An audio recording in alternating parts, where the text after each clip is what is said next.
皆さんこんばんは、ミクです。今週はじゃん、2025年の IKEA クリスマスアイテムの購入品紹介をしていきたいと思います。先週の動画でこのクリスマスツリーを飾り付けたと思うんですけれども、私のクリスマスの準備はそれだけでは終わらず、今週はこの飾り棚付近をクリスマスの装飾で飾っていきたいと思います。昨日そして今日の朝 IKEA の店舗を回ってきて、ここにクリスマスのアイテムだけを購入してきました。だいたい全部で2万円ぐらいで収まったんですけれども、 IKEA 毎年クリスマスのホリデーのアイテムたくさん出て可愛いのがねいっぱいあるんですが、 IKEA のアイテムだけでこうお部屋の中をねこう全部装飾するのも可愛いなと思うんですが、私は数年かけて集めてきたクリスマスのアイテムがたくさんあるので、そのアイテムにプラスアルファで追加したら可愛いなと思うアイテムだけを揃えました。なので私が今年のクリスマスに IKEA で購入したリアルバイ、それらをご紹介してから飾り棚飾っていきたいと思います。まずね、この袋、ショッピングバッグというよりかはクリスマスのアイテムを収納するための袋らしくって、この長方形の形のマチのある袋、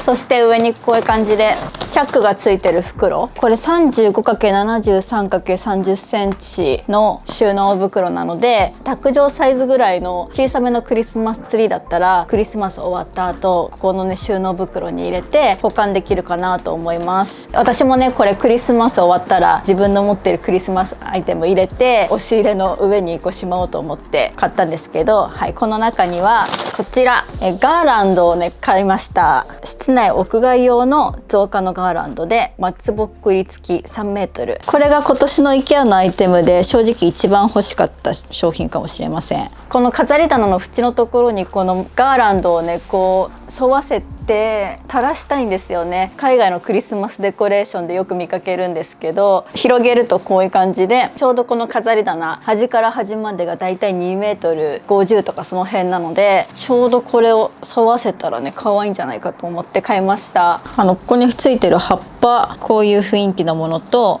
あとはこれ2種類くっついてて松ぼっくりもついてるので、飾ってて単調にならず結構本物っぽく見えるんじゃないかなと思って買いました。この辺のワイヤーも柔らかくて自由自在に曲げることができるから、飾り棚のところここにつけやすいかなと思います。このガーランドを3個買いました。なので上から3段ガーランドつけたいと思います。あとはこちら、これはですねトレイです。ボタンの形をしたトレイ30センチのものなんですけど、これ可愛いんですよ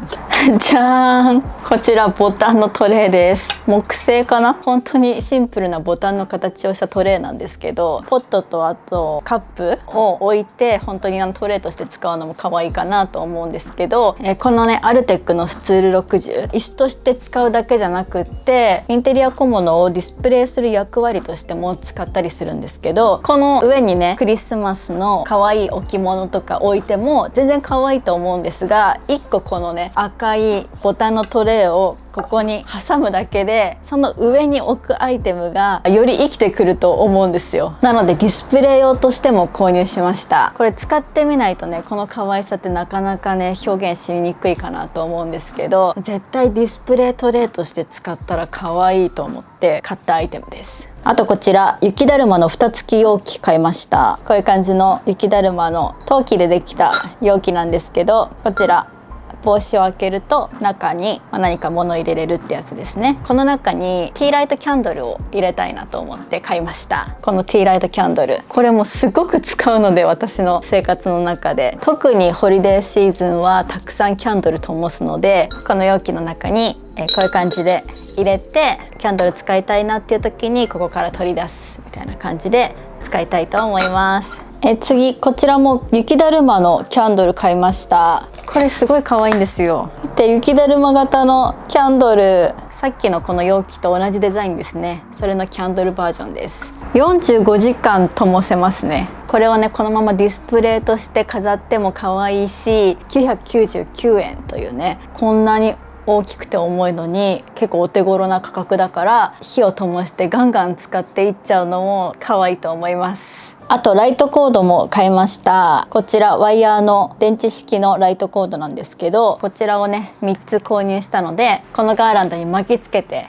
光らせていきたいなと思って買いました。あとこちらキッチングッズも買いました。これはクッキー型ですね。クリスマスのクッキー型で、こういう感じでツリーの形だったりとか、あとは猫、ジンジャーマン、あと星型かな、あとはハート。これは5個入りで499円。めちゃくちゃお手頃。クリスマスはジンジャークッキー作りたくなるし、アイシングクッキーをねどこかで挑戦したいなと思います。あとこちらカップケーキの型も買いました。深い緑にクリスマスらしいカラーのドットが入ってるカップケーキ型なんですけど、これすっごい可愛いと思って、これでクリスマスの可愛いカップケーキ焼きたいですよね。あとは小さなマフィンとかもこれで焼いても可愛いかも。こちら買いました。はい、IKEA のクリスマスアイテム、私のリアル映えはこんな感じです。そんなにねいっぱいは買ってません。本当に今自分の持ってるアイテムにプラスアルファできればよかったので、ガーランドとあとはトレーと雪だるまのクリスマスのアイテム、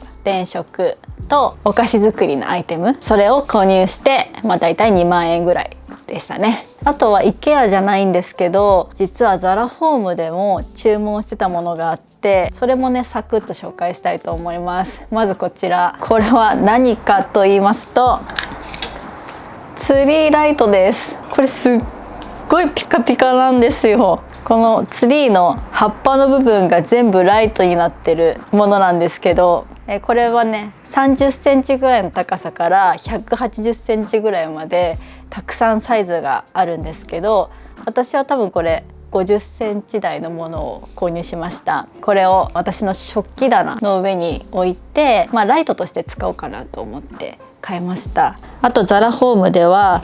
またこちらもキャンドル買っちゃいました。ホリデーの時期はもうキャンドルなんて何個あったっていいですからね。はい、こちら小さな鈴のねキャンドルがたくさんついてるものなんですけれども、一番上の部分が輪っかになってて引っ掛けれるようになってるので、壁とかにねこういう風に引っ掛けておいて、キャンドル使いたいなっていう時に1個手に取って少し余裕を持ってカットして使えるという、そんなキャンドルです。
6時前、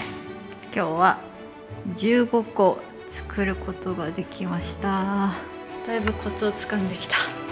明日も頑張ります。おやすみなさい。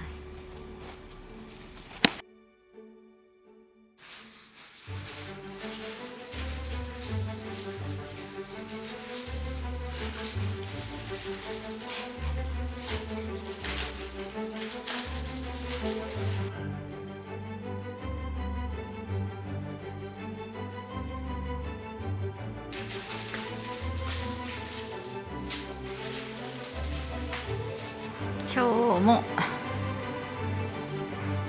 15個作りました。効率よくやってもマックス15個ぐらいですかね。この2日間で30個作りました。あと明後日ですね。とりあえず帰りたいと思います。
今日はリース作りがお休みの日なので、お家で撮影したり、あと編集したりという感じの一日です。今日は午前中にこの和菓子のいろはというね、和菓子作りの本の中から秋の和菓子栗蒸し羊羹作りたいと思います。これが美味しいあんと美味しい栗の甘露にさえあれば極上の栗蒸し羊羹が生まれますということで、意外と作るの簡単そうだから今からちょっと挑戦していこうかなと思うんですけど、使うのがこしあんと上白糖、薄力粉と本くず粉、栗の甘露に塩ですね。はい、準備していこうと思います。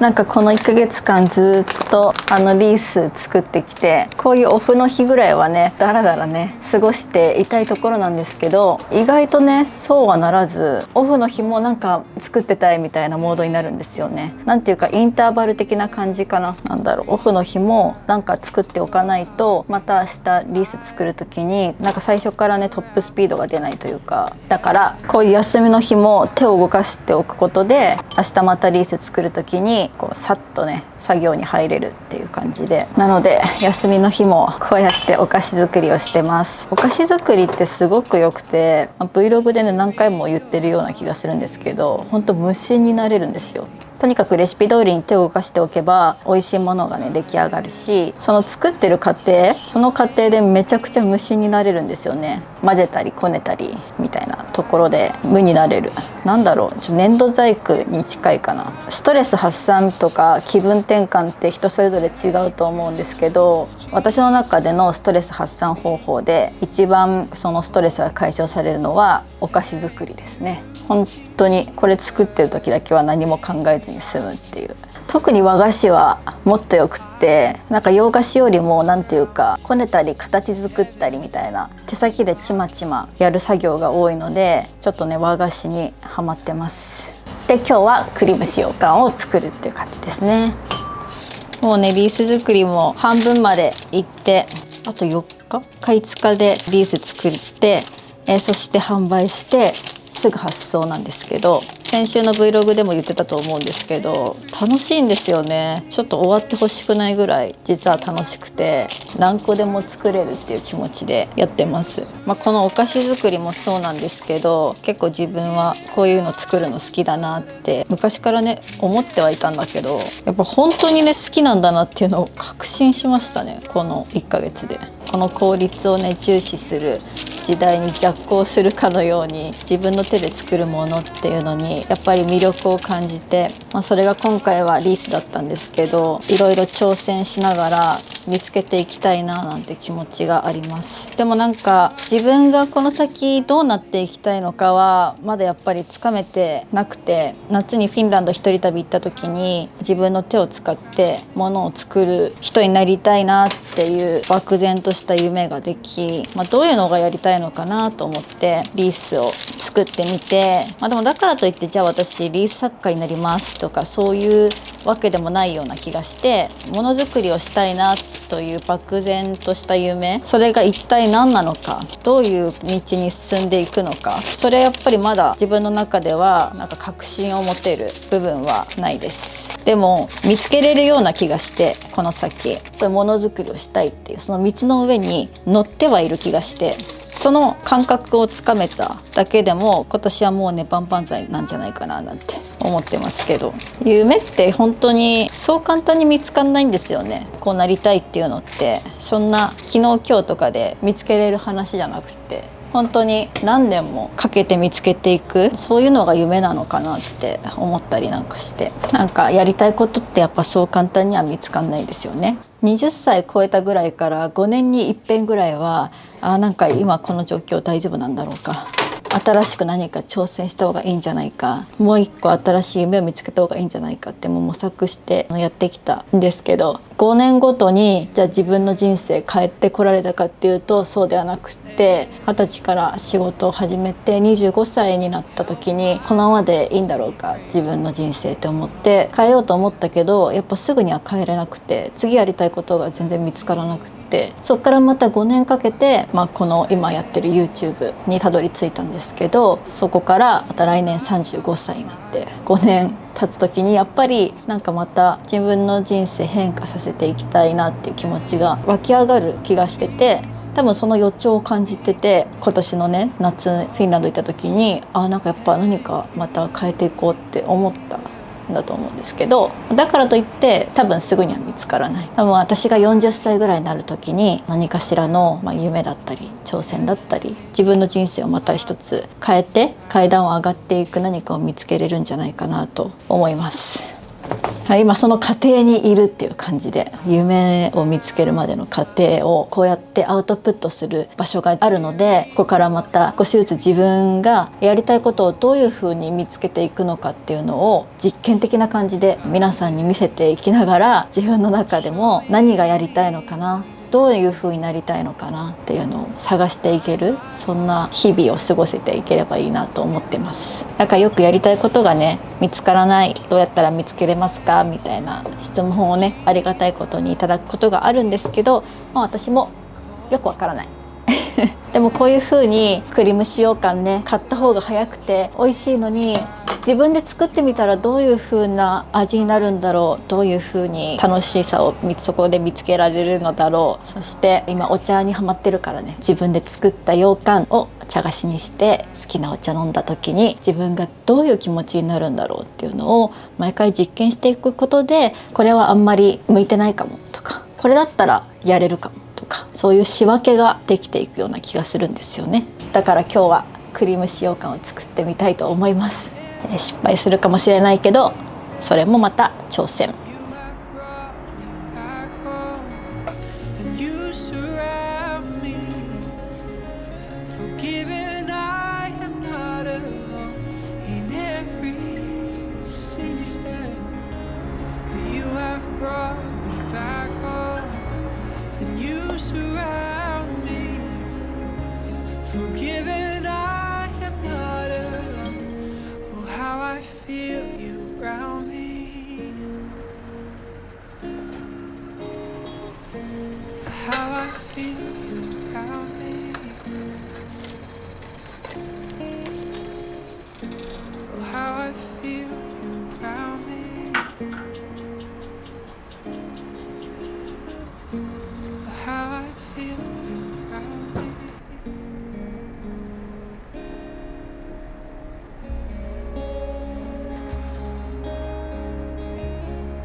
46だっけ。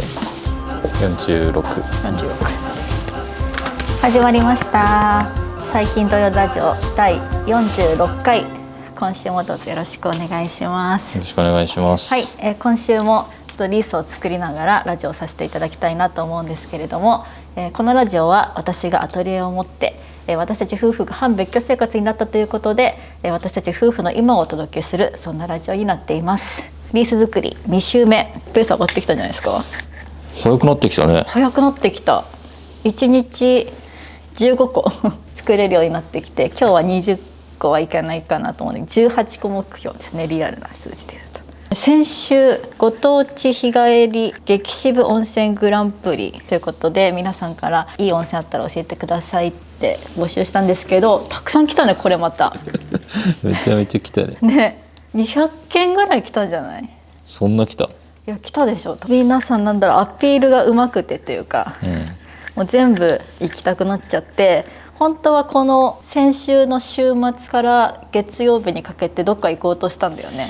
そうね。そうちょっと地方の方でいくつか行こうとしたところがあったんですけど、飛行機の予約が満席だったりとか、ちょうど改装作業に入るとか、そういうのがありまして、でも11月の後半から12月の頭にかけては温泉をね巡りに行こうと思ってますので、長いスパンでこのグランプリ開催していきたいと思ってます。ちょっとこれはさ、でもグランプリっていうよりは、企画として名前変えた方がいいんじゃない。ただ温泉巡ってるだけやからあ、分かった。ご当地激渋温泉スタンプラリーじゃない。あ、そうね、スタンプラリーっていう感じで回っていって Vlog に組み込んだり、ラジオでちょっとご報告したりみたいな。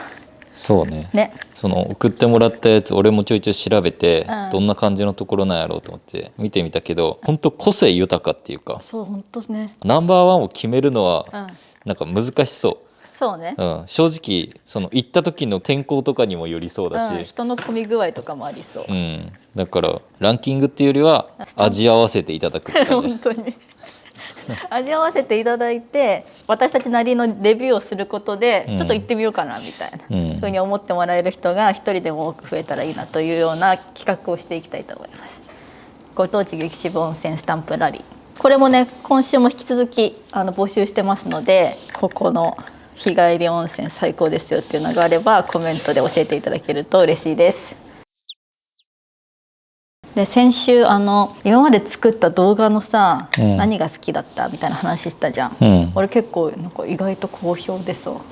なんかそういう話聞けて嬉しいですみたいなコメントいただけて、なんか嬉しかったり感慨深かったですね。あんまりそういう振り返りとかしないじゃん、やっぱり一個一個の動画を大事に思ってくれてる方とか、この動画で私のチャンネルに出会いましたとかさ、この動画をきっかけに一人旅に出ましたとかさ、いろいろあるじゃん。そういうの聞くとすごく嬉しいなと思って、で今回すごい嬉しいなと思ってコメントがあって、ちょっと読んでいただきたいんですけど。声取りネームなしで、みくちゃんの動画を見始めて3年ほど経っているかと思います。住む場所も変わり、職業も変わり、ライフスタイルも変わり、いろんなみくちゃんがいます。アラフィフの私ですが、学ぶこともあるし、刺激をもらうこともあるし、共感することもあります。私がみくちゃんの過去の動画を見るときは、その時の気持ちを共感してもらえているように思うものを選んで見ています。何年前のものを見ても焦っていません。過去の動画をすぐに探せて20分程度で気持ちに寄り添ってもらえる YouTube ってこういうところがいいなと思っています。今となってはどうやってみくちゃんの動画を見つけて見るようになったのか思い出せないくらいですが、いつも楽しみにしています。これからも挑戦する動画を応援しています。ありがとうございます。これでも続けてきたことのなんか意味がここにあるなと思って、すごく嬉しいコメントだなと思うんだけど、その毎週新しい動画を作っていくことでさ、どんどん新しいものを作っていくことも大事だけど、ここまで積み上げてきたものを、その時のその人の状況とか、これいうの見たいなっていうもので戻って見てくれる、そういうものをこの5年間で作り上げることができたんだなって思うのと、すごく嬉しいんだよね。そういうお言葉をいただけると思わなかったから、そういう風な見方をしてくれてる人がいるんだと思って、毎週毎週走り続けてきた意味があったなと思って、すごく嬉しいんだよね。ありがとうございます。週に1回金曜日9時ってさ、できる限り守り続けてきたと思うんだよね。そうね。金曜日9時にしますって言って何回ちょっとお休みしたかは分かんないけど、できる限り9時に出せるようにって頑張ってきて、今では金曜夜9時に向けてみんなお風呂入ったりくれたりとかさご飯食べたりとかしてくれてるわけよ、やっぱりそれをさ、なんだろう、裏切れないなって思うよね。どんな形だとしても、どんな出来だとしても、やっぱり金曜9時に出すっていうのはこれからも頑張っていきたいなと思います。なんか前もさ言った気がするけど、こういう YouTube の動画のあなたと視聴者さんの関係ってさ、本当友達みたいな感じだと思うよね、そうじゃないよって思う人もいると思うけどなんか毎週金曜9時って言ってさ、それはなんか本当に待ち合わせみたいな感じだと思うよ、そのもちろんさ用事があって行けないとかっていうのはさ、用事が分かった時点で伝えてなくすみたいな感じはあるけど、出しますって言っといて突然出さなくなるとさ、なんかドタキャンみたいな感じにさやっぱ思っちゃうからさ、思わなくても無意識にそう感じてると思うんだよね。だからもう意地でも出すって言ってあなたはさやってるけど意地でも出すなんか先週も話したけどさ、台湾の時はさ、結構精神的にきつがってたけどさ、私は絶対出すって言ってさ意地でも本当に、それは本当に彼の、ね、協力もありなんだけども、絶対9時ってやってきた5年間をそういう風に今までの動画も込みで楽しんでくれてる人がいるんだなと思うとすごく嬉しいなと思いました。これからも頑張っていこうっていう、そういう気合につながった、ただ好きな動画を、今まで作った好きな動画を喋ってただけなのに、なんだろう、改めて頑張ろうって思いましたね。はい、じゃあちょっとこうよとりさんからのお手紙読もうか。最近ある、なんか最近の近況は、あなたの最近の近況、最近この筋トレについて思うことがあって、筋トレってさ、正直めちゃめちゃコスパのいい趣味って言われてて、確実な成果が得られるから、そのある種すごいイージーな趣味なわけ。ただ筋トレって、一部のそれを職業にしてる人以外においては、筋トレが主になっちゃうと本末転倒な気がする。つまり体をムキムキにしたところで他の人からしたらだからなんよ。自己満だからそれはそれで素晴らしいんやけど、それはあくまで自分のツールを磨いてるだけなわけ。だからそれを使って何をするかっていうのが大事だと思ってるわけ。鍛えたからだよね。そうそう、その一つがやっぱこうやって作業しても疲れないっていう、明らかに体力がついてる、ようやくその鍛えたことが生きたっていう瞬間で、これちょっと嬉しいんだよね。実感として現れた。そう確かに、ここでね、確かに腰痛くてできませんとか言われて、すごく大事な仕事だからあなたの仕事も検品してもらって箱詰めとかしてとか、だからすごい嬉しいなと思いながらやってるわけです、でもやっぱ見た目変わったもんね、完全に。あれですから、もう来週あたりからドレスフィッティング行って、素敵なドレス見つかったらもうすぐウェディングフォトに向けて動き出すからね。もうあなたも仕上がってるってわけでしょ。だからタキシードのフィッティングももう今の体型でしていいってことだよね。もう全然いけるよじゃあ読んでいこうか、手紙を。今週も僕が読むんですか。はい。ポエトリネームマッキーさん、今年の年末年始シアトルに滞在することになりました。いいな。初の一人海外旅なのでめちゃめちゃ緊張します。すごっ。というわけでテーマは今年の年末年始9連休。はい、9連休なの今年の年末ね今知った。どこでどんな過ごし方をしますかはいかがでしょう、っていうことで。めっちゃいい。確かに、ね、うちらどうします？うちらの年末年始は何も未定で、特に旅の予定も入ってないですけど、行っちゃいますか。いつもここ数年は12月の一番最後の金曜日だから、だいたい12月の26とかクリスマス付近なんだよね。そこに旅の Vlog を出して、そして1月の第1週はちょっとお正月お休みをいただくという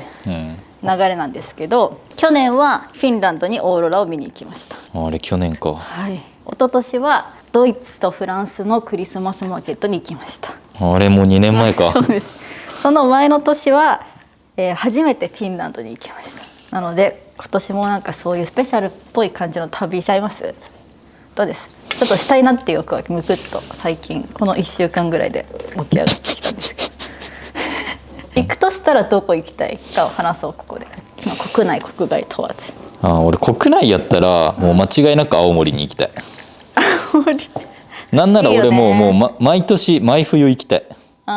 全然行こうよ青森は、それくらい気に入ってる。本当に大好きだもんねもう、青森にもう行きたいってなんかもう何回言われたか分かんない、いや何が良かったやっぱ寒いところで入る温泉ってマジ最強なんだよね。わかる。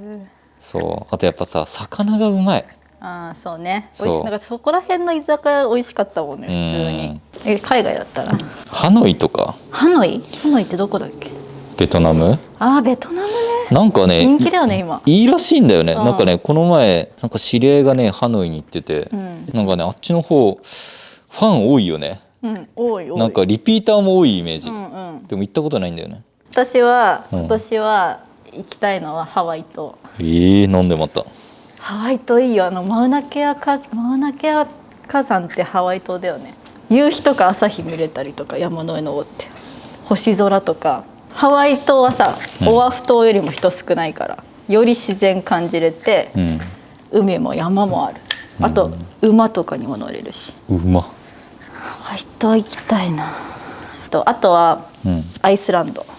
なんか前も言ってなかったっけ？アイスランド結構ずっと行きたくて、ここもまあ大自然なわけよ。ブルーラグーンがあるから温泉。へえ。もう温泉直結ホテルみたいなのが寒い中で入る温泉。アイスランドあるんだ。ある。あとねアイスランドでもオーロラとかなの冬だと、オーロラ結構去年堪能したからなっていうのもありつつ、でもなんか氷の洞窟なんか見たことあるかも。そうに入れたりとかする。あと大自然で行くとニュージーランドもちょっと行きたい。そうなんや。ニュージーランドだと今夏じゃない、冬だと日本の冬の時ってニュージーランド夏だから、なんならあなたがどこまで運転できるか分かんないけどキャンピングカー借りてキャンピングカーでもう湖沿い回って、もう野生動物見に行ったり。それは無理や免許持ってない人とキャンピングカートリップは無理や。それは私は応援できるよ。それは無理や。横で、キャンピングカーじゃなくてもね、普通に大自然。なんかやっぱ私も同じように人がいないところ、あとは自然が多いところで、それなりにアクティビティがあるところ。あともう一個注目してるのがアーユルヴェーダ、スリランカ。言ってたね。確かにそれは結構いいかも。結構いいよね。年末年の最後に体を整えるっていうの、なんか行けたらいいね。まだわかんないけど、なんかここいいですよみたいなおすすめな旅先があったら教えてほしいですね。ちょっともしかしたら年末にどこかに行くかもしれません。ということで次お願いします。声取りネームドーナツ娘さん。はい、ミクさん先生こんばんは。こんばんは。いつもミクさんの動画、ライフスタイル、ラジオすべて楽しく拝見しております。それを見る時間が私にとって癒しです。ありがとうございます。私は今フリーターとしてアルバイトを掛け持ちし YMS というビザを取ってイギリスに暮らすための資金を貯めながら生活しています。私の地元はとても田舎で、言ってしまえば古い考えを持った人も多く、またアルバイト先にも同世代の人がほとんどいない環境です。自分の意見を言えずに相手に合わせてただただニコニコしていることも多く、それが辛いと感じることもあります。そのため海外に行くために資金を貯めていることもほとんどの人に言っていません。人の夢を笑ったり不安を煽るような人ではなく、心から応援しポジティブな声をかけてくれる人にだけ伝えたいと思っています。夢を積極的に言葉にする、周りの人に言う方が叶うとよく言われていますが、ミクさん先生はこれまで叶えたい夢や目標を周囲の人に伝えるとき、どのようなことを意識してこられましたか？また私は今夢の実現のためにぐっと毎日を我慢しているような感覚なのですが、お二人がもしそのような時間を経験なさっていたら、その時のメンタルの保ち方、気持ちをキープするために意識していることなど教えてください。ありがとうございます。いいね、イギリス留学。叶えたい夢や目標を周囲の人に伝えるとき、どのようなことを意識してこられましたか？なんかさ、私昔さ本書いたじゃん。幸運は大胆な人が好きっていう本を出しまして、それはなんか自分なりの夢の叶え方みたいな感じで自分の経験を書いてきたんですけど、その本の帯に夢を叶える時人は皆孤独だって書いたよね。夢をね叶える時って本当にそのドーナツ娘さんみたいにやっぱ孤独になる瞬間って絶対にあって、人から応援されない瞬間っていうのもあるんですよ。時には応援してもらいたい人にだけ伝えたい。でも今そういう人が近くにいないっていうことなんですけど、なかなかいないよね。そういうことを話して、応援してもらえる環境がある人ってなかなかいないと思うんですよね。人生いろんなことがあってさ、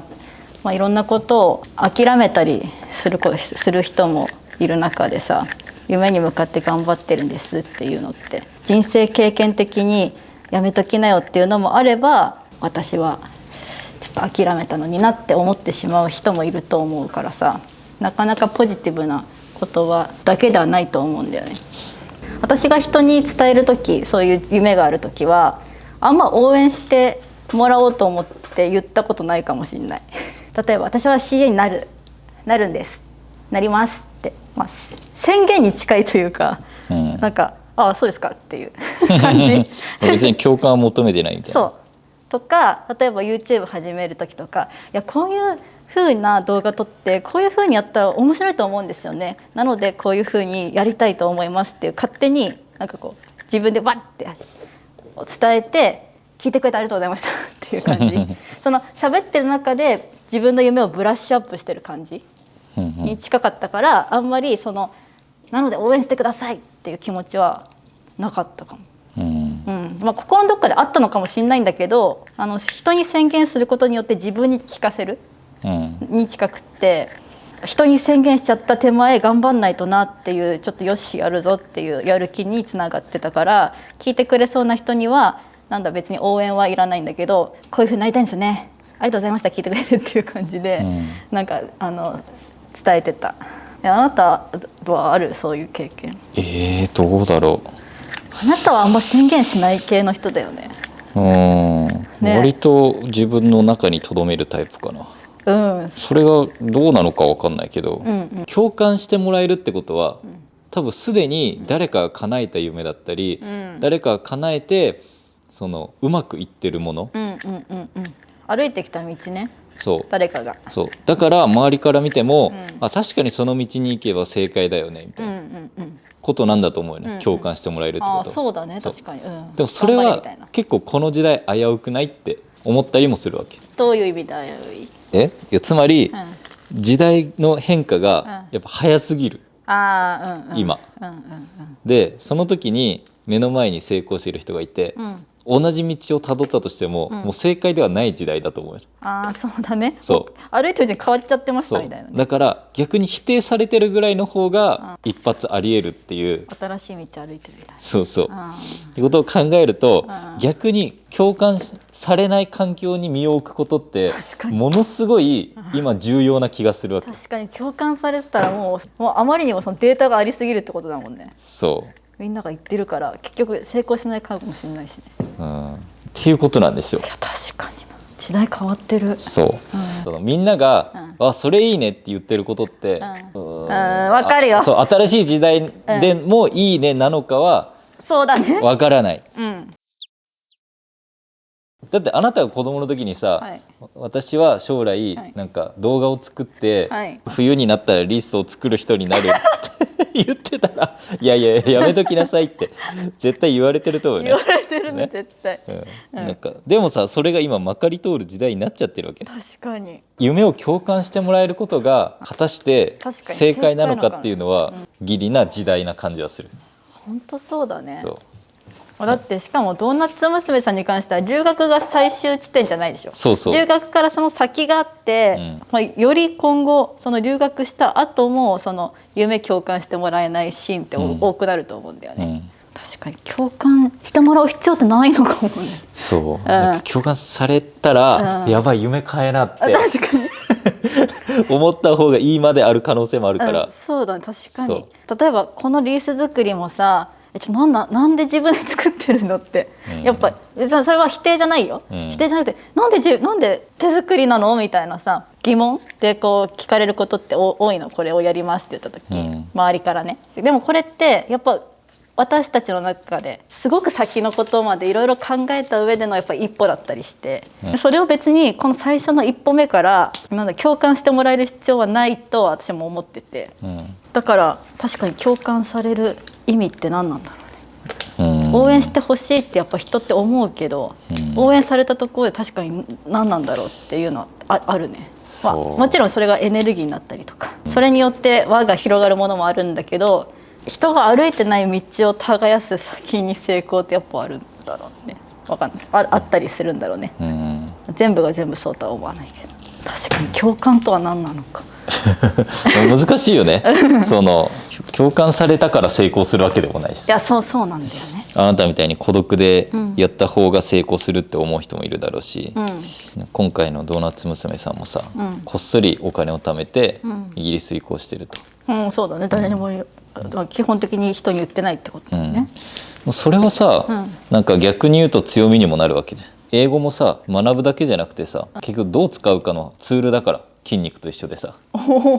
別に俺も中国語喋れるからって、だから何なのって言われたらそれまでなわけよ、でもそれを使ってどういう仕事をするかとか、どういうコミュニケーションを取るかによって価値を出せるわけ、その時にやっぱそういうちゃんと自分のエピソードを持って、実はこっそりお金を貯めてきましたみたいな言ったらさ、こいつ面白いなって思ってもらえたりとかさ、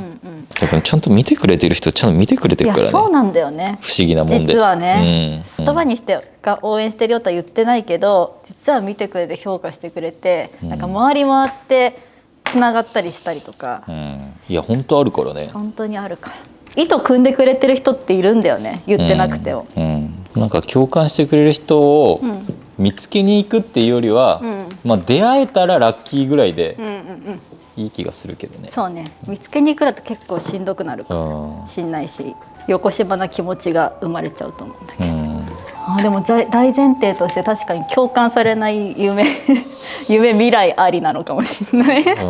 ね。やべえ共感されたって、やばい共感された夢変えようみたいな。孤独の中夢進む時どうしますかだから、やっぱそれぐらいのテンションでやっぱ行かないと、やっぱ闘牛みたいな気持ちで行かないと夢って叶わない。闘牛ないこういう感じ、もうなんか蹴散らしていくぐらいの何言ってんですか、私がやっていくんですから、そんなことは言いましたよ、やりますよ私はぐらいの気持ちでやっぱ行かないと。夢のために毎日我慢しながら暮らしてる感じがしますって、最高じゃん、最高の状態だよ、夢叶える瞬間としては最高の状態、それって叶う一歩手前だから。お確かにね、本当それ一歩手前。いやじゃあ逆にじゃあさ、うちらがエールかけたらいいじゃん。いや本当ね、頑張ってもらいたい。はい、頑張ってか最高の今状態を過ごしてると思いますよ、ドーナツ娘さんは。大丈夫、いけますよね。大丈夫、人にどう思われようとやりたいことをやっていく、もうそれが魅力になっていくからね、結局遠回りした人じゃないとさ、魅力つかないから。そうなんだよね。なんか遠回りした人の方がさ、味があるよね。人間として面白いよね、なんか話しててもさ、いろんなエピソードがあってさ、積極的に遠回りしていこう、ドーナツ娘さんもだしうちらも、ということで今積極的に遠回りしながらの夢追い中でございます、頑張りましょう。はい、じゃあ最後まとめてもらって。孤独だからこそやっぱ叶うんですわなんで叶うんですわでもなんか再確認したわ、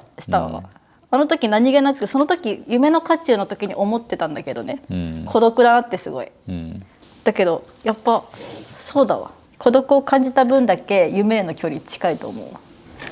いやいいですね、最近は夢に向かってる人また増えたなみたいな肌感で思うんだけど、またなんかみんな新たなフェーズ行こうとしてる